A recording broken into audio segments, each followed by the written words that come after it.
এই একটা পাপ যদি কেউ না করে ইনশাআল্লাহ সে জান্নাতে যাবে। যতই পাপ করুক না কেন, জেনা করেছে, মদ খেয়েছে, মিথ্যা বলেছে, অনেক কিছু করেছে, শুধু শিরকের পাপ করে নাই, আল্লাহ তাকে মাফ করে দিবেন ইনশাআল্লাহ। বিশ্বাস করলেন না কথাটা?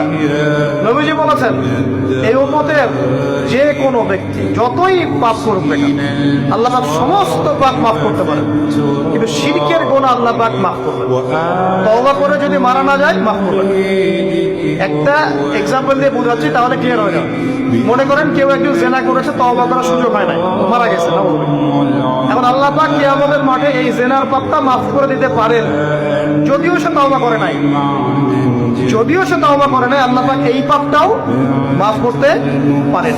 কিন্তু একজন ব্যক্তি শিরক করেছে, তওবা করে নাই, কিন্তু এই অবস্থায় যদি কাল কিয়ামতের মাঠে আল্লাহর সাথে সাক্ষাৎ করে, আল্লাহ তার গুনাহ মাফ করবেন। এই শিরকের অন্য পাপের এই হলো পার্থক্য। তাহলে সবচেয়ে কোন বিষয়টা থেকে আমাদের বেঁচে থাকা উচিত ভাই? শিরক কি ও কেন, একটা বই পাওয়া যায়, কিনে নেবেন। কিতাবুত তাওহীদ একটা বই আছে, পড়ে নেবেন। কুরআন সুন্নাহর আলোকে বিশুদ্ধ আকীদার অনেক বই পাওয়া যায়। আর আকীদা সংক্রান্ত একটা অনবদ্য বই হলো আল আকীদা আত তাহাবিয়া। এই 4-5টা বই পড়লে আপনার শিরকের কনসেপ্ট ক্লিয়ার হয়ে যাবে।